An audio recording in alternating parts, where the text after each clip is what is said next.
భీమయ్య, సోమయ్య చాలా కాలం నుంచి మంచి స్నేహితులు. ఉన్నట్టుండి వాళ్ళ మధ్య మాటలు నిలిచిపోయాయి. భీమయ్య మీద సోమయ్య, సోమయ్య మీద భీమయ్య ద్వేషం పెంచుకున్నారు.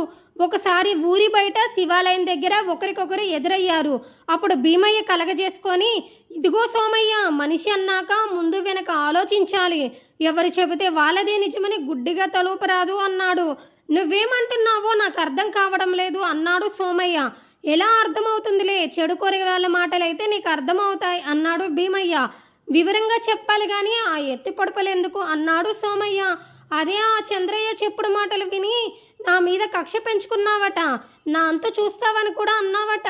ఎవరైనా గిట్టగా ఏదైనా చెడుగా చెబితే వెంటనే నమ్మడమేనా అని ప్రశ్నించాడు భీమయ్య.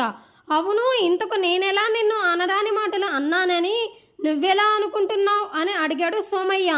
ఆ కామయ్య చెప్పాడులే అంతా అన్నాడు భీమయ్య. చెప్పుడు మాటలు వినరాదని నువ్వే చెబుతూ చివరికి నువ్వు చేసేదేంటి అంటూ నవ్వసాగాడు సోమయ్య. భీమయ్యకు దానితో సంగతి అర్థమై తాను కూడా నవ్వసాగాడు.